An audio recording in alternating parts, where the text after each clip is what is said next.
अस्सलाम वालेकुम, मैं हूँ अलीना लियास और प्रोग्राम का नाम है ब्रेकफास्ट विद सज्जाद मीर। आपको खुशामदीद कहते हैं। अस्सलाम वालेकुम मीर साहब, कैसे हैं? अस्सलाम, कैसी हैं आप? ठीक मैं है। Am all fine. खबरें दो तीन ही हैं लेकिन बड़ी खबरें हैं वो, हाँ, और उसकी कंटिन्यूशन है। गिनने को तो 15 गिन लें, लेकिन है मेन दो खबरें, तीन अभी जो हम डिस्कस कर रहे थे बिल्कुल ऐसा ही है। पहले सेगमेंट की तरफ चलते हैं जिसका नाम है हेडलाइंस।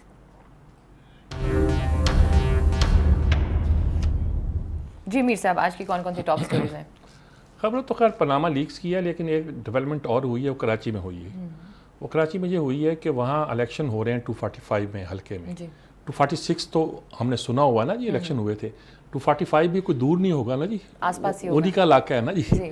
मैं तफसील नहीं बयान कर रहा। इलेक्शन के दौरान अभी चंद घंटे रहते थे कि जो तहरीक इंसाफ का उम्मीदवार था, अमजुल्ला नाम था उसका, उसने विड्रॉ कर लिया खुद को। अच्छा, ये हैदराबाद में भी हुआ, कागजात दाखिल नहीं किए, विड्रॉ किया। जमात इस्लामी को ये शिकायत थी कि जो सीटें पीटीआई को दी गई वहाँ वो कागजात दाखिल नहीं कर सके, या आखिरी वक्त में उनके अरकान जो है विड्रॉ कर गए। जो लोग तहरीक इंसाफ की तरफ आते हैं कराची के इलाके में, हैदराबाद के इलाके में, वो एक तरह के MQM की मुकाबले में एक खड़े होने की कोशिश करते हैं, और मुकाबला आसान नहीं होता। डरते भी हैं, खौफजदा भी होते हैं, आ जाते हैं। पिछली बार भी ये हुआ था, इस बार ये हुआ कि उम्मीदवार ने आखिरी वक्त पे डिच कर दिया। ये एक बहुत बड़ा सेटबैक है तहरीक इंसाफ के लिए भी। और कहा कि इमरान ने तो मुझे फ़ोन तक नहीं किया। इधर तवज्जो नहीं, तवज्जो दूसरी वो कंस्टिट्यूंसी जो सफाई है उस पर लगी हुई है उनकी। 115 इधर वो गौर ही नहीं कर रहे। और कोई जो है उसमें है, उन्होंने आके जिस तरह मदद करनी चाहिए वो मेरे साथ कोई खड़ा ही नहीं तहरीक का। मैं अकेला कहाँ से इलेक्शन लड़ूँ? ना फंड्स हैं, ना कुछ है, ना कुछ दिया गया। फंड्स की बात की तो उसने कहा पैसे कब लाओगे? तो मतलब सूरत हाल ऐसी थी कि जिसकी वजह से वो एक तरह के उन्होंने पार्टी पर इल्ज़ाम भी लाए और ये कहा कि इमरान खान कोई फलाही काम करें। अच्छे आदमी हैं, अच्छे इंसान हैं, लेकिन शायद सियासत उनके बस की नहीं है। अगला स्टेप ये हुआ कि जब ये हुआ तो पार्टी का हंगामी इजलास, पहले प्रेस कॉन्फ्रेंस बुलाई गई। प्रेस कॉन्फ्रेंस पहले बुलाई गई तो वहाँ एक लड़ाई झगड़ा शुरू हो गया, ठीक। और इतनी धींगा मुश्ती मार कटाई हुई मुख्तलिफ ग्रुपों के दरमियान कि आखिर वो प्रेस कॉन्फ्रेंस जो थी वो मनसूख करनी पड़ी या मुलतवी करनी पड़ी, या सहाफ़ियों को वापस भेजना पड़ा कि हुजूर अभी हम प्रेस कॉन्फ्रेंस करने की पोजीशन में नहीं हैं। तीसरा, अब ये फैसला होना है कि उसकी जगह किसको कवरिंग कैंडिडेट के तौर पर किसको सपोर्ट किया जाए, तहरीक इंसाफ क्या करे। तो पता नहीं रात के उन्होंने क्या फ़ैसला किया, फ़ैसला नहीं किया। लेकिन ये एक अजीबोगरीब सूरत हाल है जो कराची में पैदा हुई है। एक तो मुल्क से दूसरे हिस्सों में इस पर वो तवज्जो नहीं दी गई जो 246 पे दी जाती है। कल एक खातून और शामिल हुई हैं पाक सरजमीन पार्टी में, और उन्होंने इस्तीफ़ा दिया है। इस्तीफ़े भी दिए जा रहे हैं, इलेक्शन भी लड़े जा रहे हैं, और पाक सरजमीन पार्टी उसमें उस तरह हिस्सा नहीं ले रही। अभी तो तश्कील के मरहले में है। कौन मुकाबला कर रहा है, क्या हो रहा है, क्या इनकी सारी सरगर्मियाँ उस तरफ लगा दी गई हैं MQM की कि वो अपनी क़ुव्वतों को ट्रायल करते रहें, टेस्ट करते रहें, या दूसरे लफ्ज़ों में कहीं ये तो नहीं हो रहा लोगों को यकीन होता जाए कि MQM ही MQM है, जहाँ इलेक्शन लड़ती है वहाँ जीतती है।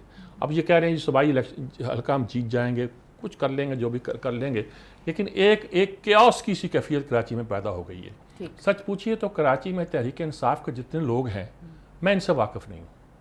दो चार आरफ अलवी विदाउट एनी डाउट, बड़ा नाम सिर्फ नहीं है बल्कि पुराने सियासी कारकुन रहे हैं, आज से नहीं रहे हैं, और दो चार हैं। नजीब हारून थे, वो इतने आप फोर फ्रंट पे नहीं हैं। जो फोर फ्रंट पे आए हुए हैं मैं उनको पहचानने की कोशिश करता रहता हूँ। जैसे पीपल्स पार्टी के कुछ वजीर आए थे जब शर्जील मेमन, तो पूछता था ये किस मेमन ख़ानदान से है, कौन से वाला है अभी मेमन, ये कि किसकी औलाद है जो आगे आ गई है। नहीं मुझे पता था, और नहीं पता होते ही वो रुखसत हो गया, अल्लाह का शुक्र है, कोई ज़्यादा मुझे जानने की ज़रूरत पेश नहीं आई। यहाँ पार्टी का यही हालत है कि कोई वो डिसिप्लिन पार्टी कराची में इस शक्ल में मौजूद नहीं है, जिसकी वजह से प्रॉब्लम पैदा। एक डिसिप्लिन पार्टी थी तो मीर साहब, वो थी जमात इस्लामी। उन्होंने क्यों नहीं वो किया पार्टी? वो इस वक्त उन्होंने अंडरस्टैंड कर लिया है कि इन ज़िमनी इंतखाबात में लड़ने से वो अपने वसाइल और अपनी एनर्जीज वेस्ट करेंगे। जबकि इनका गढ़ हुआ करता था। नहीं, इनका रिवाइव कर सकते हैं। इनका गढ़ वही था जिस गढ़ पे अब MQM है जी। तो उन्हें तो वहीं लड़ना है ना। तो क्या इतने वसाइल या जानों का खतरा मोल लेके लड़े पर? अच्छा। कत्ल भी हुए इस मामले में, तो वो कई मामलों में मुहताज भी हैं जिस पर उनको सेटबैक भी पहुंचा है। वो रीअमर्ज कर सकते हैं, उनकी बेस है, मजबूत है। 246 में उनकी बड़ी मजबूत बेस थी। मैं उस इलाके में रहता रहा हूँ, मेरा घर वहाँ था। मैं ब्लॉक 10 में रहता था, ये ब्लॉक 8 में थे, दरमियान में सिर्फ एक सड़क थी और उस सड़क का नाम शाहराह पाकिस्तान है। सही। इधर अजीज़ाबाद था, इधर हम रहते थे। कोई वो इलाका मेरा देखा वाला है, इसलिए कोई बीच में जो जगह कहलाती थी कहलाती थी, कोई ऐसी छुपी छुपाई जगह नहीं। और आयशा मंजिल नाम की अब कोई इमारत वहाँ थी भी नहीं, किसी ज़माने में हुआ करता, किसी घर पे लिखा होगा आयशा मंजिल, तो उस था शायद, अब भी छोटा सा घर था कोई। बहरहाल वो तो दूसरी कहानी हो जाती है, उसका बयान होना शुरू हो जाता है। पहली खबर तो ये बन गई आज। दूसरी खबर वही पनामा लीक्स है। अब वज़ीर बोल रहे हैं, दानियाल अजीज़ बोल रहे हैं, परवेज़ रशीद बोल रहे हैं, वो मोहम्मद ज़ुबैर बोल रहे हैं, डाटा दे रहे हैं, बातें कर रहे हैं और इमरान खान पे एतराज़ कर रहे हैं, एतजाज़ हसन पे आ रहे हैं, गुफ्तगू हो रही है, अपनी पार्टी के लोगों को संभालो। इमरान को कहा जा रहा है कि शौकत खान के पैसे तुमने ऑफशोर कंपनी में लगाए थे और तुमने क्या किया। वो कहता हिसाब देख लो, चेक कर लो, मेरा जो कुछ भी है खुली किताब है। हुसैन नवाज़, हसन नवाज़ वापस आ रहे हैं, वो आके लोगों को फेस करेंगे। अब इसमें कानूनी बहसें चल रही हैं, बहसें बड़ी क्लियर हैं कि ये गैर कानूनी हैं कि नहीं हैं। कंपनियां कानूनी हैं, ऑफशोर कंपनियां लंदन में कारोबार कर सकती हैं, कारोबार करती हैं। टैक्स उन्होंने बचाया है तो पाकिस्तान का टैक्स थोड़ा बचाया है, मैं तो ये कहता हूँ टैक्स तो लंदन में का बचाया है ना। हमें क्या तकलीफ होगी लंदन का टैक्स बचाने। लेकिन एक सवाल है जिस पर अभी जवाब देना बाकी है कि पैसा कहाँ से आया।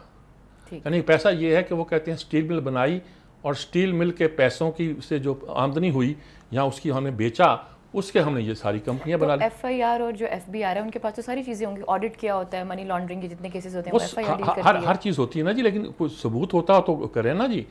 सवाल ये पैदा होता है कि वो उन्होंने कोलेटरल कुछ तो दिया होगा ना सऊदी बैंक को, वो कहाँ से आया। अब कहा जाता है इसाक डार ने कन्फेस किया था कि उसने कुछ पैसे बाहर भेजे हैं। अच्छा, बाहर भेज के कोई उसने आयन अली के जरिए तो नहीं भेजे थे ना। वो भी इसको एक सिस्टम मौजूद था कि आप एक इस तरीके से पैसा भेज सकते हैं, ला सकते हैं, वो भेज दिया होगा।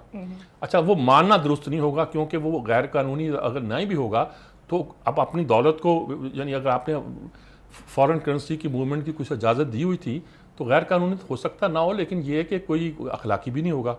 अच्छा, इतराज़ इन लोगों का ये है कि पैसा पाकिस्तान से गया है और पाकिस्तान से प्रॉपर सोर्सेज से नहीं गया। ये हमारी ही दौलत है जिसकी बुनियाद पर आपने इतनी बड़ी दौलत बनाई है। क्रेडिट तो मिलता है ना जी। अगर इतनी सी दौलत से मुझे कोई और इतनी सारी दौलत बना के दिखा रहे तो मान जाऊँ मैं उसको। यानी ये क्रेडिट तो है ना कि उन्होंने कंपनियां बनाई। अच्छा, ऑफशोर कंपनियां बनाई, अभी उन्होंने लंदन में कारोबार करना है। अब उन्होंने तय कर लिया पाकिस्तान नहीं आ रहे, मिसाल के तौर पर, कि पाकिस्तान में अगर कारोबार करेंगे तो वो कहेंगे साहब ये हुकूमत का फ़ायदा उठा रहे हैं, और अगर नहीं करेंगे तो क्या भूखा मरते। मुशर्रफ ने सारा कुछ छीन लिया था, तो वो उन्होंने कुछ तो जो पैसे बचा के या छुपा के रखे होंगे वो ले गए और उसकी बेस पर उन्होंने इतना बड़ा कारोबार एक्सपेंड कर लिया है। तो ये उनके कारोबारी विजडम की निशानदेही करता है। लेकिन सियासत में जब है तो आप गुफ्तगू होगी। बिल्कुल ऐसे दुनिया में हो रहा है, आइसलैंड का वज़ीर आज़म वो 3.5 लाख की आबादी, वो मुस्ताफ़ी, वहाँ कमेटी बन गई, ओबामा ने बयान दे दिया टैक्स बचाना कोई अच्छा काम, लेकिन किसी अमरीकी का नाम इसमें नहीं आया। उस ये जो आपने अमरीकी की बात की ना, इसमें वज़ीर आज़म का भी मसला है। वो जो वज़ीर आज़म था ना, वो उसका प्रॉब्लम ये था कि वो रशिया की तरफ इंक्लाइन कर रहा था, उसको सपोर्ट कर रहा था, तो इस वजह से किसी ना किसी तरीके से उसको हटाना था। वो जो भी है गार्डियन की कल की वो है, उनकी रिपोर्टें तो ये उनके मुल्कों में तो अब यही हो रहा है। यूक्रेन के वज़ीर आज़म ने सदर के खिलाफ इंक्वायरी का हुक्म दे दिया है, बात चली हुई, अमरीकी का नाम नहीं है। बिल्कुल सही कह। अच्छा, अमरीकियों के क्या ऑफशोर कंपनियों में पैसे नहीं होते होंगे? जो कैपिटलिज्म का खुदा है और जिसने ये फ्री मार्केट इकोनॉमी थेचर और रेगन ने मिलकर जिसको फ्लरिश किया है और जिसके नतीजे के तौर पर ये सारी बैड प्रैक्टिसेस हैं ये लीगल बन के रह गई हैं कि बड़े लोगों की दौलत बचाना कोई बड़ा जुर्म नहीं करार पाता, क्योंकि वो गोया एक लीगल तरीके से बचाते हैं। और लीगल तरीका ये कि आप मसलन ऑफशोर कंपनी बना दी, आपकी कंपनी बाहर है, वर्जन आइलैंड पे है, कुछ है, बाहर की कंपनी है, आपने उस कंपनी ने आप लंदन में कोई जायदाद खरीद ली, अब उस पर जो टैक्स लेने देने, अब अपने मुल्क का सिस्टम ठीक करें जी। वो भी टैक्स का सिस्टम आपने इतना ख़राब किया होगा, लोग भाग के जाके दूसरे मुल्कों में पनाह लेते हैं, करते हैं। ये कैपिटलिस्ट सिस्टम ने अपने अंदर लिक्यूना रखे हुए हैं, जिससे फ़ायदा उठाया इन लोगों ने भी। यानी उस सिस्टम में तो आप नहीं पकड़ सकते इसे। आप ये कह सकते हैं सिस्टम में ख़राबी है, या आप ये कह सकते हैं कि भाई ये बात हमें समझ नहीं आती कि बेसिक मनी आपके पास कहाँ से आई।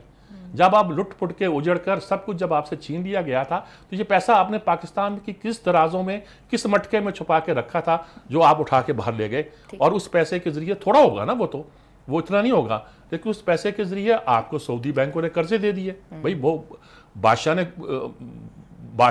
के खिलाफ वही सलूक करते हैं जो बादशाहों के साथ करना चाहिए, उन्होंने किया होगा। और ये आपकी बिजनेस एक्विपमेंट है। मियाँ शरीफ साहब जिंदा थे, व्हील चेयर पर जाके निगरानी करते थे काम की, और उन्होंने बिल्ड कर दी होगी स्टील मिल। अब उसकी कमाई अच्छा। और ये कि हुसैन नवाज और हसन नवाज कहते हैं कि जब वो 18 साल के थे जब वो यहाँ से गए, और पाकिस्तान में तो कोई उनके नाम पे कोई चीज़ थी नहीं, उनके पैसों का क्या सवाल पैदा होता है। तो फिर आता है कि पैसे नवाज शरीफ के थे तो वो वहाँ पहुँचे तो गए क्या। लंबी कहानी बनेगी, लेकिन इंटरेस्टिंग स्टोरी जो है डेवलप कर रही है। हाई कोर्ट में लोगों ने अपील कर दी है जी लाहौर में, बिल्कुल, और कहा कि भी इनके बारे में किया जाए। हाई कोर्ट ने उसको पहले एक्सेप्ट भी किया है, हियरिंग के लिए किया है, लेकिन उसकी क्या नतीजा निकलता है, क्या शक्ल बनती है, ये तो बात की बात है ना, लेकिन उसको एक्सेप्ट कर लिया गया। रौड़ा दौड़ा खूब है जी। 2 खबरें तो ये हो गई ना जी कराची की। तीसरी खबर ये है कि जी 124 को अप्रैल को जलसा करना वहाँ मुस्तफ़ा कमाल ने, 124 को 26 को करना है नवाज शरीफ ने, इमरान खान ने यौम तसीस का डी चौक में जी। अब डी चौक पे आप असूली तौर पर ये तय कर चुके हैं वहाँ कोई जलसा नहीं होगा जी। वहाँ ग्राउंड लेवल किया जा रहा है, ये किया जा रहा है। अच्छा, अब इस पर बहस होगी, हमें इजाज़त दी जा रही। और जलसा गाह की जहाँ नुमाइश हुआ करते थे, कराची में निश्तर पार्क था, लाहौर में मोची दरवाज़ा था, पिंडी में लियाकत बाग था। अब ये सारी जलसा गाहें छोटी पड़ गई हैं। निश्तर पार्क जिसकी बड़ा शोरा हुआ करता था, और जिस पर कहते थे 2.5 लाख या 3 लाख लोग आते हैं, और इर्द गली मोहल्लों में खड़े हो जाएं तो कहते थे 5 लाख आ गए हैं। वो किसी ने उसको मेजरमेंट की तो कहा यार इसमें तो अगर देखा जाए 7-7 आदमी खड़ा हो तो 40,000 लोग आ सकते हैं, उससे आ ही नहीं सकते। और हमने जब वो भर जाए तो हमने 2.5 लाख लिखा करते थे, और खुदा ना खास्ता उसको 1.5 लाख या 2 लाख लिख दिया तो सियासी जमातें डांट डपट किया करती थी। मोची दरवाज़ा तो अब कोई ऐसे ही जैसे हमारे यहाँ रावी दरिया बहता है, यानी रावी दरिया कहने को तो बहता है लेकिन है नहीं, पर है नहीं। ऐसे ही मोची दरवाज़ा तो अब इतना सा रह गया। लियाकत बाग जैसा जहाँ लियाकत अली खान तक ने जलसा किया और वहीं शहीद हुए, जहाँ भुट्टो साहब के ज़माने में गोलियां भी चली और अजमल खटक लाशें लेके काबिल चले गए, यानी मैंने उस जलसे की कवरेज की है, मैं उस जलसे में मौजूद था। उन गोलियों की बौछार में मैं और सहू साहब जिस तरह निकल के गए, वो हमें हमारी अपनी कैरियर में एक बड़ा अहम वाक़या नज़र आता है। वो वहाँ जहाँ नमाज़ जनाजा पड़ी गई, अब जलसे वहाँ नहीं होते, और कहते हैं इस्लामाबाद का रुख करो। इस्लामाबाद में जलसा गाह ही नहीं भाई, फेडरल कैपिटल में जलसा गाह थोड़ी हुआ करती है। वहाँ प्रोटेस्ट के लिए प्रोटेस्ट वहाँ होते हैं। पहला प्रोटेस्ट ज़ियाउल हक के ज़माने अब शिया कम्युनिटी ने किसी ज़कात के दूसरे मसले पर वहाँ प्रोटेस्ट किया। दूसरा प्रोटेस्ट उसके बाद ये सारे ताहरुल कादरी के प्रोटेस्ट और ये इमरान खान के प्रोटेस्ट। अब वो एक तरह का तय करें कि इस्लामाबाद में जलसा नहीं करना। इस्लामाबाद में वैसे जो लोग इस्लामाबाद के लोकल हैं ना जी, वो तो जलसों में बहुत कम आते हैं। वो तो आबादी भी इतनी ज़्यादा नहीं होती ना। जो देखिए ना, हमारी नई बस्तियों में तो फासले से घर बने होते हैं, एक घर और दूसरे घर के दरमियान 5 फुट आपको छोड़ना भी पड़ता है, करना पड़ता है। 5 फुट आपका, 5 फुट आपका, 10 फुट, वो जो फासले बढ़ते हैं ना, कभी गौर करें। पुरानी बस्तियों में जहाँ दीवारों से दीवारें मिली होती, छतों छतें मिली होती थी, वहाँ यही नहीं कि शहरों को शेयर करने का मौका मिलता था, और अपने बाम पे आ जाते हैं, क्या अपने अपने गम के फसाने हमें सुनाने आ जाते हैं, वो बाम पे आ जाते हैं। असल शेर में ये है, गाने में उसने बदल दिया मुनीर नियाज़ी ने। तो बहरहाल वो ये कि ये फासले, यानी इसमें ज़्यादा घर नहीं होते, ज़्यादा लोग भी वहाँ उतने नहीं हैं। लोग कहाँ से आते हैं? फिर बाहर से आते हैं तो इस्लामाबाद को तो डिस्टर्ब होता ही होता है ना। फिर तो ये तय कर रहे हैं असूली तौर पर, ठीक है, असूली तौर पर तो मार रोड पे कुछ जलसा नहीं होना चाहिए। मार रोड का जब ट्रैफिक बंद होता है सारा लाहौर फंस जाता है उस पर। आपने असेंबली के सामने 4 बंदे खड़े कर दिए, जलसा कर लिया, सारा लाहौर फंस गया। तो मेरे ख्याल में कुछ चीज़ें ऐसी हैं जो हमें कौमी हैसियत के साथ तस्लीम कर लेनी चाहिए कि हमें अपनी ताकत का मुजाहरा करना है तो कैसे करना है, क्यों करना और क्यों किस तरह करना है। ये तो मेन 2-3 खबरें जो थी हो गई हैं। तीसरा, अब उसके कमीशन के बारे में उन्होंने रिटायर्ड जजेस पर गौर करना शुरू कर दिया है। सद्दुक हुसैन जलानी का नाम आया, नासिरुल मुल्क का नाम आया, अजमल मियाँ का नाम आया। तीनों हमारे चीफ जस्टिस बड़े रिनाउंड रहे हैं और इनकी रेपुटेशन भी अच्छी रही है। इनमें शायद वो एक को चुनेंगे या 2 को चुनेंगे या क्या करेंगे, या एक को चुन के कहेंगे बाकी 2 जज आप। सिलेक्शन कौन करेगा, क्या प्रोसेस होगा? ये लॉर्ड विलियम के सपोर्ट किया हुआ है, लॉर्ड विलियम के सपोर्ट किया हुआ है, और कोई पार्लियामेंट से थोड़ा होगा ये। क्योंकि इस पे सवाल उठाया जा रहा है ना कि बेसिकली सिलेक्शन को लेके भी बहुत से सवाल उठाए जा रहे हैं। सवाल है जी कि बाइस्ड होगा ये, जो उठाया जा रहा है कि जी आपने मुकर्रर किए तो और किसने मुकर्रर करने? अल्लाह मियाँ तो अभी मुकर्रर नहीं करने ना। अल्लाह मियाँ ने फरिश्ते मुकर्रर किए हुए, अपना हिसाब लिख रहे हैं, वो जाने और अल्लाह मियाँ जाने। अभी तो ज़ाहिर है कि हुकूमत का कोई अदारा मुकर्रर करेगा ना। ये कहा जाए जी कि मुझे मुकर्रर करने दिया जाए, मैं अपना जज मुकर्रर करना, फिर पिट जाओगे। जज होता है वो फिर आंखें फेर लेता है। ठीक, कैसे एक जज का नाम ले देते उसमें शामिल है जिसका नाम, लेकिन ऑपोजिशन जमातों ने तो उन्होंने कहा कि हम मानते नहीं इसे, तो फिर इसको अपोजिशन जमातों को पता कि ना कुछ पेश कर सकते हैं ना कुछ कर सकते हैं, वो देखे ना वो क्या करेंगे, उनका काम ही यही है। नहीं वो पनामा लीक्स हैं ना, तो उनके पास क्या सबूत होगा कि वो जाके पेश करें कि ये सचमुच इन्होंने ये जालसाजी की, चोरी की, कोई साबित नहीं कर सकता इस वक्त। वो 400 सहाफ़ी बैठाकर उन्होंने ये सारा काम किया है और पूरी दुनिया से उन्होंने उसकी की है, तो ये आसान काम नहीं है कि वो अब इसका कर सकें इस वक्त। अच्छा, 2 खबरें और है सिर्फ जी। एक तो PIA की निजकारी का बड़ा मसला था कि उसको एक लिमिटेड कंपनी बनाना, प्राइवेट लिमिटेड कंपनी बनाना, उसमें है हुकूमत ने अपोजिशन को बनवा दिया जी, कमेटी ने एक कंसेंसस हो गया। एक तो ये जी कारकुनों के खिलाफ जो कार्रवाई है वो ना की जाए।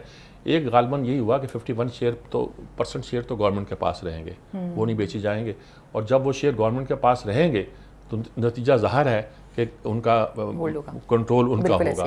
मतलब निजकारी इस तरह की जा रही है कि इसके शेयर ऑक्शन आउट किए जाएंगे या बेचे जाएंगे, जो भी कुछ किए जाएंगे, जो भी प्रोसेस इख्तियार किया जाएगा।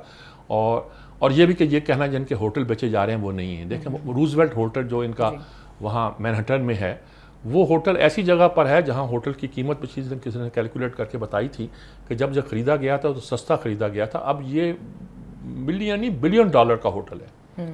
और इसको जो ख़रीदार हैं वो बहुत कम पैसे देने को तैयार होते हैं। तो इल्ज़ाम लगा था हुकूमत सस्ते दामों बेचना चाहती है, अपने लोगों को बेचना चाहती है, अपने हर जगह पे आ जाता मंशा खरीद रहा है। हाँ, ऐसे ही है। जहाँ होता है मंशा, PIA मंशा खरीद रहा है, फलां चीज़ मंशा खरीद रहा है। और भाई मंशा क्या क्या खरीदेगा, मंशा का इतना पैसा है कहाँ से होगा भाई, पता कोई नहीं हमें, हम क्या जानते हैं क्या सूरत है क्या नहीं है, कैसे चलता है।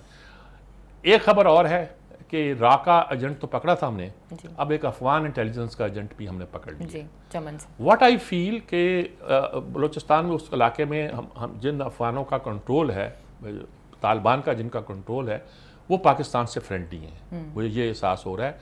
इसलिए ये लोग काबू आना हमारे लिए मुश्किल नहीं हो जाते जी। नहीं, वो लोग फ्रेंडली है। अच्छा, ये होता ये कि अफगान तालिबान के कई ग्रुप हैं। अच्छा, कुछ ग्रुप ऐसे हैं जो बैड तालिबान, गुड तालिबान नहीं, वार लॉर्ड्स हैं सारे। मैंने कहा कर देना, वार लॉर्ड्स हैं ना। अच्छे हैं कुछ हमारे साथ अच्छे हैं, कुछ नहीं अच्छे हैं, बस सीधी बात है। तो ये एजेंसियां तो सारे काम करती हैं, क्या नहीं करते। ओसामा बिन लादेन को भी ये वार लॉर्ड्स के जरिए काम होता है। तेल जाता है तुर्की में, कहाँ जाता है? आगे से बिकता है जी, और जाके इसराइल को बिकता है, ब्लैक मार्केट में। अजीब और गरीब सूरत हाल है, दुनिया बड़ी अजीब है, आदमी क्या करे। और बहरहाल कोई इतनी परेशानी की बात नहीं। कर हमारी कौमी सलामती कमेटी का इजलास हुआ है जिसमें वज़ीर आज़म ने सदारत की है। आर्मी चीफ, तीनों चीफ आर्मी के, नेवी के, एयरफोर्स का और joint chief of staff committee के चेयरमैन वगैरह सब शामिल हुए हैं। F-16 वगैरह के जो आ रहे हैं उसके बारे में गौर किया गया है, कुछ और चीज़ों पर तस्करे हुए होंगे। बहरहाल यही हैं जी बड़ी खबरें, और बाकी सारी घूमती हैं उसी पर पनामा लीक्स के गिर्द, और उसी गिर्द हंगामा होता है। वो कहते तुम्हारे आदमी देखो, तुम्हारे भी हैं, रहमान वाला का नाम भी है, फलां का नाम है, बेनज़ीर का नाम भी है, जरदारी तुम कौन ले रहे। और बस ये अब सियासतदानों का मज़े हो गए, और हमारे तजिया नगारों के खेलने के लिए कुछ मिल गया, आप ये कहना चाह रहे हैं। तजिया नगारों के मज़े हो गए। सही, हम भी कुछ ना कुछ प्रोग्राम करते सबकी चांदी लगी हुई है। डिस्कशन का सिलसिला जारी है, लेकिन फिलहाल वक्त एक छोटी सी ब्रेक का। Stay with us.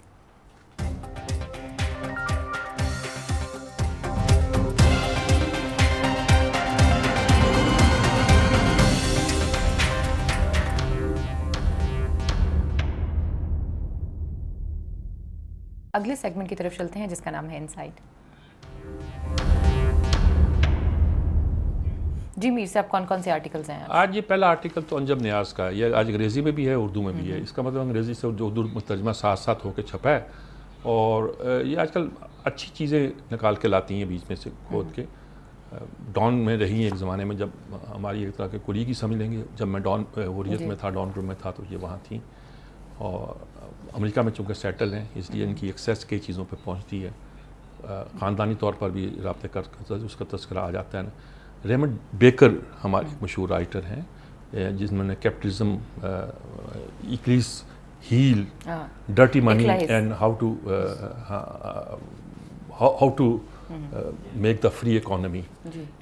इक्लाइज हील इसके 3 तरह तलफ़ुज़ करते हैं। इक्लाइज हील ग्रीक मैथोलॉजी का मतलब एक कैरेक्टर गिना जाता है कि जो कहा गया था कि इस बच्चे की उम्र ज़्यादा नहीं है, वल्नरेबिलिटी है। तो एक दरिया, देवमलाई दरिया होगा या एक्चुअल दरिया है, उसमें डिप किया उसकी माँ ने और उसको हील से पकड़ के, एड़ियों से पकड़ के उसको डिप किया। अच्छा। तो हेलियाँ तो डिप होते हुए रह गई, ठीक।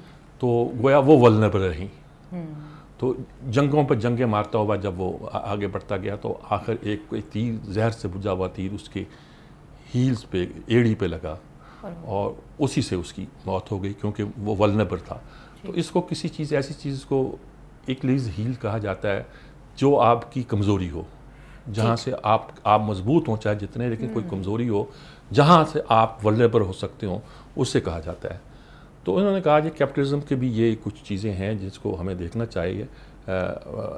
फ्री मार्केट इकॉनमी जो है, डर्टी मनी, ये क्या रोल अदा कर रही है। तो उन्होंने कहा, रेमंड डेमस ने तो 93 में इस किताब में लिख दिया था कि हमारे यहाँ जो आप डिटेल दे रहे हैं कि किनकी फ़लाँ कंपनियाँ हैं, ऑफशोर कंपनियाँ हैं, शरीफों की, तो ये तो उसको लिख दिया था। उसने कहा था बरतानिया के वर्जन आइलैंड में इनकी 3 कंपनियाँ, नाम भी नेक्सॉल, नेल्सन और शेम रॉक 68, 3 कंपनियाँ मौजूद हैं जिसमें ये, जिनके लिए ये इन्वेस्ट करते हैं। और चंद्रन एक प्राइवेट लिमिटेड है, वो भी इनकी कंपनी की, इनकी कंपनी मतलब कि इनके शेयर उसमें भी हैं।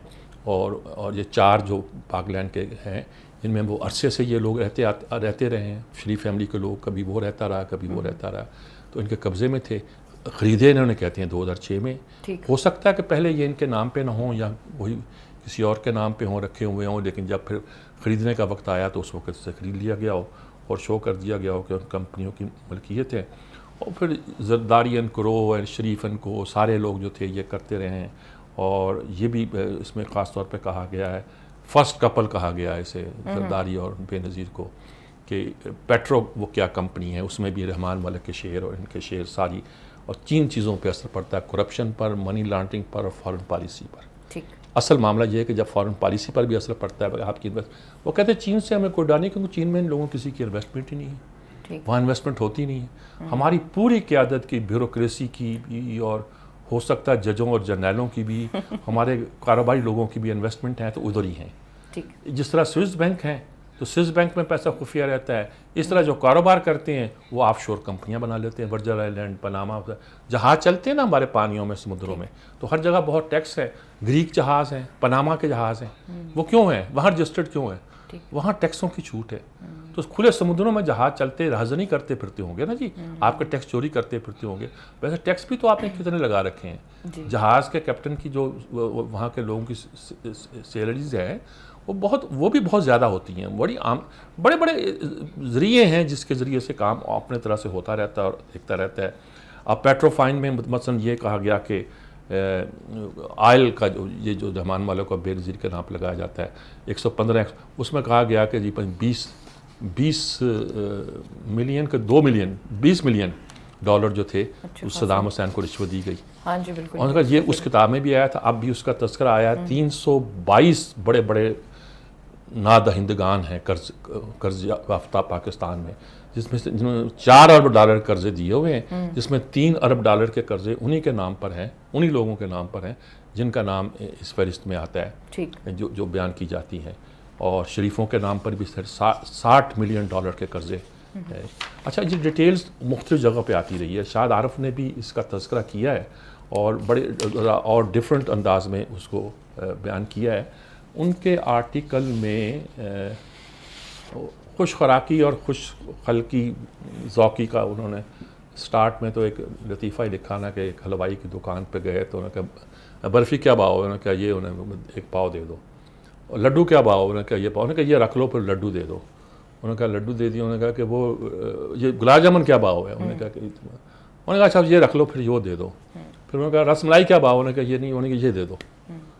तो आखिर में उन्होंने कहा यही दे दो, मैं रसमलाई खा के चलता। उन्होंने कहा पैसे, उन्होंने कहा ये तो मैंने लड्डू के बदले दिए। उन्होंने कहा लड्डू, उन्होंने कहा मैंने वो गुलाब जामुन के बदले दिया। उन्होंने गुलाब जामुन कर बर्फ़ी के बदले, उन्होंने कहा बर्फ़ी, उन्होंने कहा तुम्हें वापस कर दी थी मैंने। तो उन्होंने कहा ये सारे चक्कर इस तरह के हैं, इस तरह के हैं चक्कर चलते हैं। और उन्होंने कहा कि ये इंडिपेंडेंट ने 98 में स्टोरी छापी थी 20 अक्टूबर को। अच्छा, 20 अक्टूबर को छपने वाली स्टोरी 1908 में कई लिहाज से लोगों को मशकूक भी करती है। उस वक़्त हमारा एटमी धमाका भी हुआ था और 99 को तो खैर टेक ओवर कर लिया था फौज। तो उस स्टोरी के मुताबिक बहुत सी डिटेल इस बारे में उस ज़माने में भी छप चुकी हैं। और 2000 यानी ये जो जिन फ्लैट्स की ख़रीदारी 2006 में डालते हैं, ये उस वक्त कहा जाता था कि इन लोगों के पास है, इन लोगों की मलकियत है। और फिर इन्होंने कुछ आर्गूमेंट बिल्ड किए हैं जी कि भी आपने टैक्स बचाया तो किसका नुकसान किया। वो मैं बात बता चुका, टैक्स हमारा नहीं बचाया उन्होंने, वो बरतानिया। आप पैसे कहाँ से लेके गए? आपके पास ना माडल टाउन का घर था, ना ये था, ना वो था, लेके कहाँ से गए? अच्छा, ये वो थोड़ा बताएंगे। आप कह दें कि दोस्त ने दिए हैं, किसी और ने दिए हैं, तो शायद बता भी दें, शायद जस्टिफिकेशन भी पेश कर दें कि किसने दिए हैं। दुनिया में 100 लोग होंगे जो कहेंगे जी हमने इनको कर्ज दिया था, पर्सनल लोन दिया था। इंटरनेशनल कम्युनिटी के लोग होंगे जो कहेंगे हमने इनको कर्ज दिया था, उन्होंने उस कर्ज के साथ कोलेटरल में लेके ये कर दिया। 100 बातें हो सकती। कानूनी हाथ नहीं पड़ता नजर आता मुझे, सच्ची बात ये है। और इसमें कोई खुशी की बात भी नहीं है, अफसोस की बात भी नहीं है। मसला ये कि कैपिटल सिस्टम है ही ऐसा। अब मैं करूँ क्या? कैपिटल सिस्टम से मैं वो कैपिटल सिस्टम की तरफ जा नहीं सकता। वो पहले नाकाम हो चुका है रशिया में। चीन वालों ने उसको अबैंडन करके वहाँ भी कैपिटल सिस्टम का एक नया मॉडल ले आया है। यहाँ कैपिटलिज्म तो है, डेमोक्रेसी नहीं है। अब मुझे तो समझ नहीं आता कि दुनिया में कौन सा मॉडल चलाया जाए। वो कहते हैं इस्लाम का मॉडल ले आओ, वो फिर और या मकबूल जान उससे आप डरते हो तो ये ना हो। अच्छा, मेरे से एक और चीज़ भी हो रही है, वो 62-63 की भी कोई बातें आ रही हैं, आवाज़ें आ रही हैं मियाँ साहब को लेके, ये क्या चल रहा है? वो 62-63 के जो जिस आदमी को अखलाक पे पूरा ना उतरता हो वो इलेक्शन नहीं लड़ सकता। अच्छा, तो वो ये मॉरल ग्राउंड पे ये हो सकता है? मॉरल हो सकता वाली बात क्या है? इस मुल्क में सब कुछ हो सकता है, सब कुछ नहीं हो सकता। आप कहेंगे जो चीज़ कानूनी है वो गैर कानूनी तो नहीं हो सकती ना।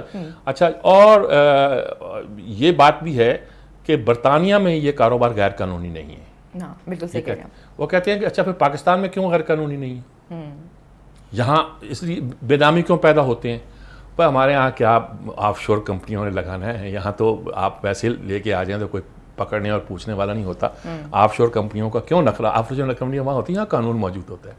कानून मौजूद होता है, उससे बचने के लिए कुछ और कानूनी रास्ता इख्तियार किया जाता है। हमारे यहाँ क्या होगा? फिर उन्होंने रेमंड बेकर की किताब का भी हवाला दिया है कि जिसने पाकिस्तान को ख़तरनाक मुल्क करार दिया था, और सारी वो तफसीलात जो अंजुम नियाज़ ने बयान की हैं वो उन्हीं के ज़रिए हमारे सामने आई थी। तो मेरे ख्याल में ये अभी 2 आर्टिकल हैं जो बड़े इंपॉर्टेंट इस हवाले से थे, ये लेते हैं। फिर आप और मैं आप ही की बात को बढ़ाऊंगी। आपने अमेरिकन की भी बात की है। ये जो लोग जिन्होंने बनाया वो 400 के करीब लोग हैं, और उनमें मेजॉरिटी जो है वो अमेरिकन है, और उनकी फंडिंग भी अमेरिकन करते हैं। सो वो जो आप अक्सर कहते हैं कि अमेरिका की इंक्लिनेशन हो सकती है इसमें। फिलहाल वक्त में एक छोटी सी ब्रेक का डिस्कशन का सिलसिला जारी है। स्टे विद अस।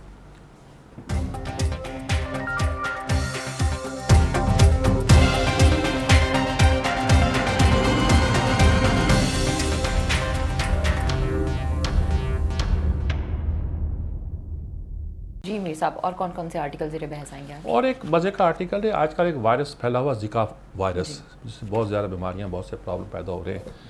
अब उन्होंने एक मच्छर बना लिया है। मैं यही मैं कह सकता हूँ कि मॉस्किटो वर्सेस मॉस्किटो। तो वो है कि उन्होंने किसी ज़माने में पहले हुआ था, कोई बीमारी थी कि ज़ख्म में हो जाती थी इंसानी ज़ख्म में, उसमें कीड़े से पड़ जाते हैं, वो कीड़े और अंडे लावे और फैलते थे, दूसरों को बुलाते थे, वो बंदा फिर मर जाता था, तकरीबन जानवर मर जाता था। तो अब इन्होंने वो इंसेक्टिसाइड डालते थे, पता नहीं क्या उसको बचाने के लिए करते थे। अब उन्होंने किया कि यही काम किया है कि उसी पैटर्न पर एक मच्छर जेनेटिकली डेवलप किया है।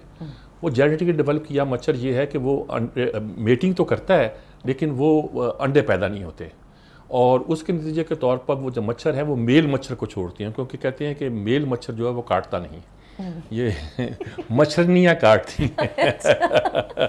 अच्छा, ये फैक्ट है। वो जो है ना, जो मच्छर उससे भगाने के लिए एक आवाज़ रखी जाती है, एक आला है जिस हल्की ऐसी आवाज़ पैदा करता है जो आम ह्यूमन कान भी नहीं सुन सकते। उस आवाज़ का मतलब होता है कि मीटिंग के वक्त जो मेल मच्छर आवाज़ निकालता है वो तो ऐसे फीमेल मच्छर भागती है और वही बाइट करती है। ये इस बहुत सी साइंस है, उनमें जहर वो होता है, क्यों होता है कि सब एक बहस है मजाक से हट के भी।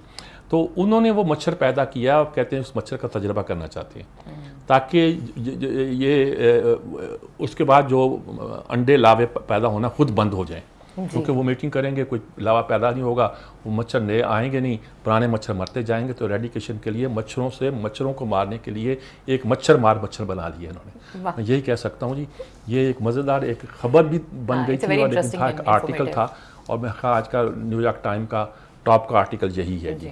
अच्छा, एक इम्पॉसिबल मिशन एक आर्टिकल है जी फ्रेडमैन का, और वो ये है कि भाई हम तो कोल्ड वार के ज़माने में यूरोप को बचा रहे थे, उसका डिफेंस कर रहे थे। अब हम यूरोप के नज़रियात को फैलाने पे तुल गए हैं और हम चाहते हैं कि दुनिया जहान में अपनी आइडियोलॉजी लेकर जाए, जो जमहूरियत रास्ता कर दी जाए, ह्यूमन राइट्स ले आया जाए, कुछ और किया जाए। हम जो अपनी सरहदों से निकल के बाहर जा रहे हैं और फिर वहाँ जाके हम आर्किटेक्ट भी बन जाते हैं, कारपेंटर भी बन जाते हैं और मेसन भी बन जाते हैं, उस मुल्क की तामीर नौ करने लग जाते हैं। अच्छा, तामीर नौ इस तरह हुआ नहीं करती। मसलन पहली बात तो ये है कि आप जब बाहर से जाते हैं तो आप कहें कि हम यहाँ डेमोक्रेसी लाएंगे, जैसे इराक़ में लाए थे, तो डेमोक्रेसी इंपोर्ट नहीं की जाती और हथियारों के ज़रिए तो बिल्कुल इंपोर्ट नहीं की जाती। ये फ़िक्रा बीच में मैंने लगाया। वो आप कहते हैं कि जी आप हम बाहर गए हैं, हमने चाहा कि इन मुल्कों की अब तबाह तो कर दी हैं, अब इनकी तामीर नौ भी करें जी। वो विदिन तो हो सकती है, हम बाहर से जाके नहीं कर सकते। और विदिन लोगों को बदलना, उनको ट्रेन करना, और हमने कहा हम अफराद नहीं, हम मुल्क बदलना चाहते हैं। एक तो होता है ना, कुछ लोगों को बदलना चाहते हैं, एक ये है कि आप पूरा मुल्क बदलना चाहते हैं। मुल्क कैसे बदलेंगे आप? तो ये कहते हैं इट्स मिशन इम्पॉसिबल। वो कोई किताब शायद आई है जॉन हॉपकिंस की, अच्छा। और उसके साथ कोई मैनुअल बेंडिया, कोई और साहब भी हैं जो इनके साथ काम भी करते रहे फ्रेडमैन के साथ। तो उन्होंने कहा उन किताब में यही इस किस्म के एतराज़ात किए गए हैं कि हम लोग जो सर्द जंग के बाद दुनिया में निकले थे दुनिया की तामीर नौ के लिए और यूरोप की एक्सटेंशन के लिए, यूरोप की नज़रियाती एक्सटेंशन के लिए, वो नाकाम हो चुके हैं। ये काम होता दिखाई नहीं देता। और अब मकामी लोगों में एक नया सोशल कॉन्ट्रैक्ट, माहिदा, मलानी माहिदा वगैरह तय कर दिया जाए, उन लोगों को एम्पावर किया जाए, इनलाइटन किया जाए, तो चेंज आ सकती है। ये आसान काम नहीं है, लेकिन चेंज आएगी तो इस तरह आएगी जी। आज इस तरह हामिद मीर ने चीज़ कहा कि मैं बड़ा आज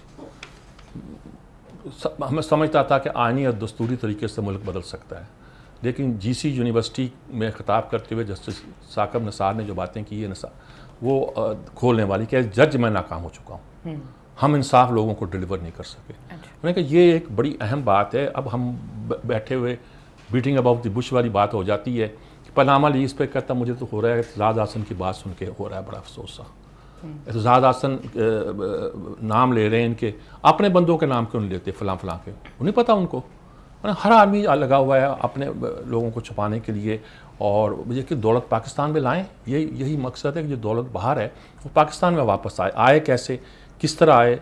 आज परवेज़ मुशर्रफ का मसला है, उसका मुकदमा है, उसके नाम पर अरब डॉलर कहाँ से आ गए? आप कुछ लोगों के नाम छुपाते हैं, कुछ को सामने लाते हैं, अपने आपके मुजरम हैं, अपने आपके हीरो हैं, और आप बना के उसको बैठ जाते हैं। तो मेरे ख्याल में ये उन्होंने कहा कि वर्जन ऑफशोर अकाउंट्स में अरबों रुपए कहाँ से आ गए मुशर्रफ के अकाउंट्स में? आते हैं, निकलते हैं, जाते हैं, आते हैं, कहाँ से आते हैं? कुछ पता तो किया जाए ये सारा सूरत हाल क्या है जी। कादर हसन बड़े खुश थे, ये मालो दौलत दुनिया, ये रिश्ता हो पैवंद, बताने वहमो गमा, ला इलाहा इल्लल्लाह। इकबाल के इस मसले पर उन्होंने कहा कि बेहिसाब अदारे हैं जो लगे हुए हैं इस वक्त दौलतें तलाश करने में, मुझे बड़ी खुशी हो रही है, लेकिन हमारी गुर्बत का इलाज क्या होगा? और गरीब आदमी वो है जो घरों में काम करते हैं, ये करते हैं, वरना बाकी सारे अमीर लगते हैं। उन्होंने दौलत कमाने के हथकंडे तरीके ज़राए जो हैं तलाश कर लिए हैं। और उन्होंने कहा ये जो खबरें आती हैं कि घरेलू मुलाजमीन को पटाई कर दी या अजियत की या किया, आप सर्च करें तो अक्सर वो लोग होते हैं जिन्होंने इससे पहले ज़िंदगी में कभी घरेलू मुलाजम रखा ही नहीं होता, जो ख़ानदानी तौर पर मसलन दही माशरे में जो जिनके यहाँ घरेलू मुलाजिम काम करते हैं, वो जानते हैं कि उनको डील करने का क्या एटिकेट और क्या कल्चर होता है, कैसे करना चाहिए जी। अच्छा, ये उन्होंने एक ख़ास आसानी लहजे में एक बात की है। एक इंडियन से ये आर्टिकल है कि वहाँ जो वाक़यात हुए, दो वाक़यात हुए। एक पे मूला, एक लड़का था जिसने ख़ुदकुशी कर ली, दलित था, हैदराबाद की यूनिवर्सिटी में, यानी कि उसको मेरिट पे दाखिला मिला, मेरिट पे चला, लेकिन ताने दे के उसको मार दिया गया था। दूसरा ये जो क्या नाम है इसका, कन्हैया कुमार, जो जवाहरलाल यूनिवर्सिटी का, उन्होंने कहा जहाँ भी, वो भी दलित है वैसे, उन्होंने कहा कि ये गद्दार है, कश्मीरियों के हक़ में नारे लगाया था, हालांकि उसने नहीं लगाए थे। उन्होंने कहा होता क्या है, होता ये है कि आप जब हमारी यूनिवर्सिटियों में कोई गड़बड़ होती है, हंगामा होता है, तो उस वक्त एक तब्दीली आती है। मिसालें गनाई उसने, फलां सन में हुआ, सी में ये हुआ, फलां में ये हुआ। तो अब ये कोई क्या बड़ी तब्दीली की निशानी है? ठीक, क्या कुछ होने वाला है? और इसके देखिए ये कोई आसान काम नहीं था। उसने अम्बेडकर के नाम से, अम्बेडकर वो शख्स है जो दलित था, लेकिन उसने इंडिया का पहला कॉन्स्टिट्यूशन डॉक्टर अम्बेडकर ने बनाया था 49 में, इसलिए उसकी इज्जत भी है, उसके बारे में कहा भी जाता है। और इसलिए ये इन कहते हैं कि ये सब कुछ इंडिया की तौहीन है, हिंदू मज़हब की तौहीन है, और हक़ाइक़ को मस्ख़ करके पेश कर रहे हैं। और ये यूनिवर्सिटियों के वाक़यात को आप इस तरह ईजीली ना लें और ये ना समझें कि इसके नतीजे के तौर पर जो है मसाइल जो हैं वो हल हो सकते हैं या ख़त्म हो सकते हैं जी। बहरहाल यही आर्टिकल हैं जी आज, एक आध कोई और होगा, लेकिन मेरा इसी के साथ हम वक्फा लेते हैं आगे। ठीक है, डिस्कशन का सिलसिला जारी है, लेकिन फिलहाल वक्त छोटी सी ब्रेक का। Stay with us.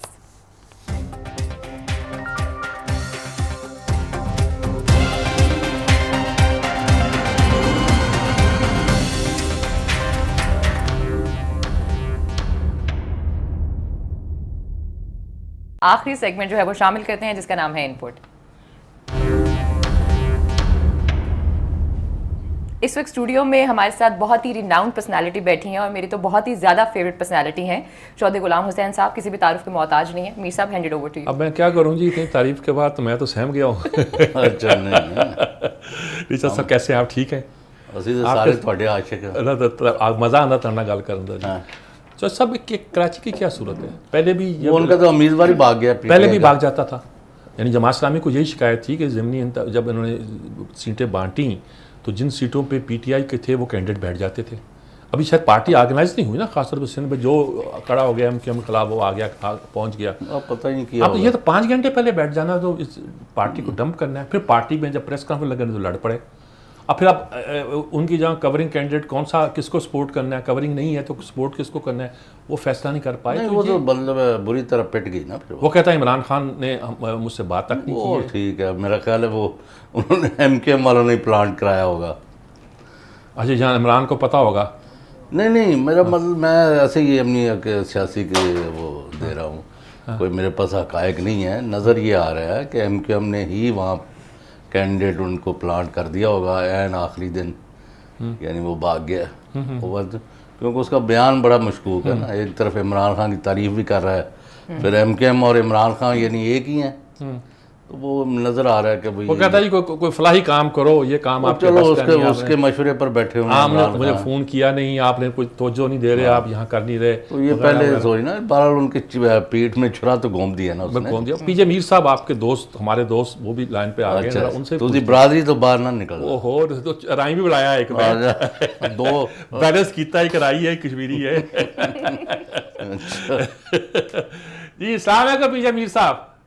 जी वालेकुम सलाम। कैसे हैं आप? सुन रहे हैं चौधरी साहब की बातें आप? फिर अपना चौधरी गुलाम हुसैन तो ये है लेजेंड ऑफ हिज टाइम।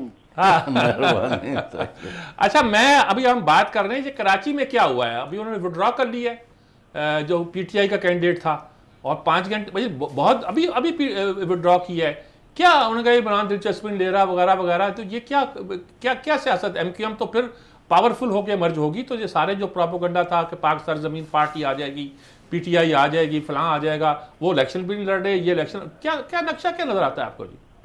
देखें, ये पाक सरजमीन पार्टी जो है ये तो मंजिल मुराद पे पहुंच गई है, जहां से क्लोज ने करना था कर लिया है।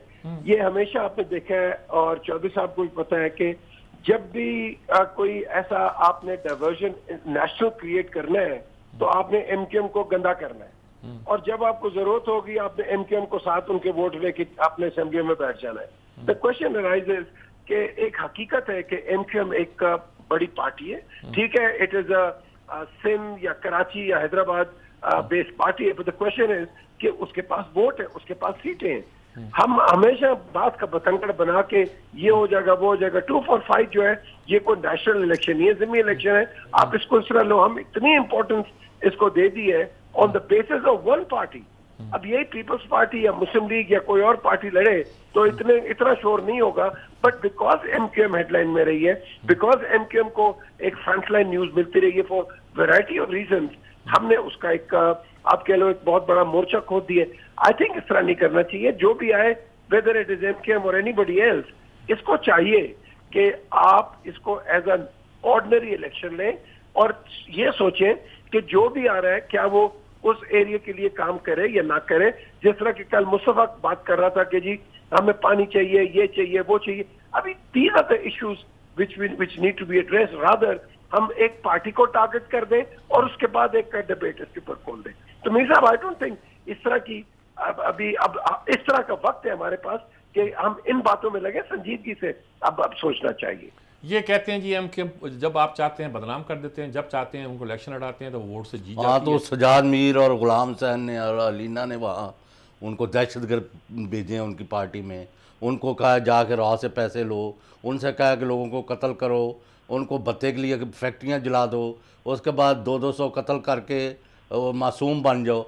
ये पीजे मीर साहब भी बहुत ही सादा है, क्रिकेट खेलते रहे अभी तक, वो स्पोर्ट्समैन ही नहीं निकली। हाँ। जी, स्पोर्ट्समैनशिप तो है बड़ा ना। बड़े अच्छे इंसान हैं। हाँ। लेकिन जब अलाउंस देने पर आते हैं, भाई हमने कब कहा है कि हम वहाँ की मुसलमा हकीकत नहीं है, कराची के नुमाइंदा नहीं है, हैदराबाद में उनकी हमायत नहीं है, वो महाजरों की आवाज़ नहीं है, किसी ने ये नहीं कहा। हमने कहा है कि ये जो हिंदुस्तान और राह से पैसे लेते हैं, फंडिंग लेते हैं और ट्रेनिंग लेते हैं और मुल्क के ख़िलाफ़ काम करते हैं और अपने मासूम यानी इवन एमकेएम वालों को कत्ल करते हैं, इनको, इन काली भेड़ों को बाहर निकालो, इनको चुन चुन के साफ करो, वहाँ की खिदमत करो, लोगों से आप वोट लेते हो उस पर पूरा उतरो। ये पता नहीं पीजे मीर साहब को किसने समझा दिया है कि एमकेएम को टारगेट कर देते हैं, उनके वोट ले लेते हैं। भाई 342 सीटें, हमें तो किसी से कोई तकलीफ नहीं, ना हम सजाद मीर ने इलेक्शन लड़ना, ना मैंने, ना पीजे मीर ने। जी मीर साहब अब आप बताइए, चौधरी साहब तो अब गर्म हुए हैं ज़रा। देखिए बात यह है कि इलेक्शन बिल्कुल हर जगह इनके वोट इस्तेमाल किए जाते हैं। जहां असेंबली तकलीफ में होती है आप जाके नेगोशिएशन शुरू कर देते हैं, जहां आपको कोई प्रॉब्लम आई है, और ये अक्रॉस द बोर्ड हमेशा आता रहा। यहाँ ये बात यह है कि इनकी बात से इस चीज से मैं जरूर इत्तेफाक करूंगा, जी चुन चुन के आप निकालें। अगर एलिगेशन है, आपने एलिगेशन तो लगा दी है, नेशनल एलिगेशन आपने इसके पे प्राइम मिनिस्टर पे भी लगा दिया, आपने इस पे भी लगा दिया, जरदारी पे भी लगा दिया। आप प्रूव तो करो ना यार। आप जब आप एक डिसीजन नहीं लेते, अगर वो रॉ है, अगर कोई है, तो देन गो फॉर इट। फिर हम क्या डिबेट कर रहे हैं, किस चीज की डिबेट कर रहे हैं? खुद वो कहते हैं अब अगर कहाँ से लगा रहे हैं मीर साहब? अच्छा, अगर नहीं लगाएं कहाँ से? वो खुद उनके, मैं क्या आपको कहूँगी, सुबह सुबह आप मेरा नहीं उसमें कहना पड़ा। चौधरी साहब अगर वो खुद कह रहे हैं ना, तो जो कह रहे हैं सबसे पहले उसको तो पकड़े ना आप उसको पकड़े, क्यों नहीं पकड़े? आप जाते हैं लंदन हर दूसरे दिन, आप चले जाएं साथ, ये पकड़ के लाए। मैं पकड़ के लेके आऊं। अच्छा नहीं, ये इनको समझे भाई, ये नजर ये आपसे जरा प्यार से बात कर रहे हैं अपने खास अंदाज में। वो मीर साहब ये बताएं भाई, ये अब पनामा लीक्स भी हमने बना दी है। अच्छा, ये पनामा लीक्स पे आ गए मीर साहब, ये पनामा लीक्स क्या हैं? ये क्या गले पड़ गया हमारा नया एक पखंड? ये पनामा लीग, ये मीर साहब पनामा लीग कुछ भी नहीं है। यहाँ लोगों को अकल है कोई नहीं है। ये फनेस का एक फोर्थ लार्जेस्ट आप कह लो कि ये ऑफशोर कंपनी है, जो कि आप कह लो कि मुख्तलिफ चीजों में डील करती है। उनका एक प्रोटोकॉल है, जबकि कल अगर आप पढ़े नेट के ऊपर, उनके सूसा जो है, उनके कार्लोस सूसा, उन्होंने एक लेटर लिखा है कि देखें हमारे 11.5 मिलियन ये जो इसका टीबी का जो मटेरियल है वो चोरी हो गया है, और ये जो मटेरियल है इसमें कईयों के नाम जो आए हैं वो तो हमारी डेटाबेस पे है नहीं है।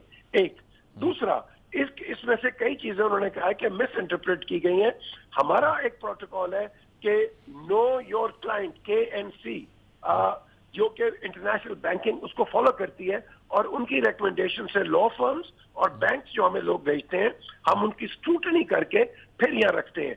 मनी लॉन्ड्रिंग, टैक्स एवेजन के जो लोग हैं हम उनको नहीं रखते हैं। ओके, सारों के नाम आए, प्राइम मिनिस्टर्स के, उनके बेटों के, किंग्स के फॉर्मर किंग का है सऊदी अरेबिया के, हर एक का नाम आया है। लेकिन क्वेश्चन है, हमने अपने बंदे को उठा लिया। किसी अमरीकी का नाम नहीं आया वैसे? जी, किसी अमरीकी का नाम नहीं आया? अमेरिका का नाम नहीं है सर। उनके अपने बाय द वे, वहाँ केमन आइलैंड्स में वहाँ भी बड़े अमेरिकन हैं। ये केमन आइलैंड्स में भी ऐसी offshore company, isle of Wight में भी हैं, हर जगह है। ये जहाँ आप देखोगे इनके भी नाम आएंगे, बिकॉज टैक्स एवेजन के ऊपर हर एक के होते थे। सर जेम्स गोल्डस्मिथ, जो इमरान के फादर एंड लॉ है, one of the largest land holders, इनके ऑफशोर अकाउंट्स थे जब इनके लैंड से यूनाइटेड स्टेट्स के अंदर। लेकिन ये छुपे हुए हैं, जिस तरह आपके स्विस बैंक अकाउंट्स छुपे हुए हैं। तो जहां निकल आती है चीज, वो बिल्कुल आपके सामने आ जाती है। लेकिन याद रखिए मिसाब के जो भी चीज चोरी की होती है और चोरी के थ्रू बाहर आती है, उसके बाद उसमें मुख्तलिफ रंग दे दिए जाते हैं। अब जो भी दुनिया के अंदर है, नहीं तो मीर साहब ने तो फिर सर्टिफिकेट दे दिया, सारे फरिश्ते हैं। आप क्या आज आप जाके सोने का हाथ डालें सबको जिनके नाम आए हैं, कि ये वो पाकिस्तानी हैं, अजीम हस्तियाँ हैं जिन्होंने 72 मुल्कों के सरबराहों, हेड्स ऑफ गवर्नमेंट्स और साबिक जो हैं उनमें पाकिस्तान को शामिल कराया। ये तो बड़ा काबिल फ़ख्र कारनामा है, सबके सब फरिश्ते नहीं, हैं। नाम तो बहुत से लोगों के आए हैं उसमें, पाकिस्तानी बहुत से फिर पाकिस्तानी क्या आए हैं। ये पाकिस्तान में क्यों बहुत क्यों लोगों आए के हैं? नाम आए हैं। अच्छा, वो तो आपका क्यों नहीं आ गया? कहते हैं कंपनियां, नाम है। मेरे आप- पास पैसे नहीं है, मैं नहीं, ऑफशोर तो में फिर क्या, यही बात है अपने ना। बैंकों में रखने के पैसे पीजे नहीं। मीर्जा आ जाएगा, ये तो कोई है नहीं काफ़ी। नहीं, मैं ये पूछ रहा हूँ, जो बात वो एक किया थी कि ये आमतौर पे वहाँ एक कानूनी कारोबार समझा जाता है, यानी कि कौन सा? कैपिटल सिस्टम की खराबी है ना, आई लकून है। हेट टू कोट ताहिर अल कादरी, लेकिन रात उन्होंने एक चैनल पर जिस तफसील से बताई है ये सारी चीज़, हैट्स ऑफ टू हिम।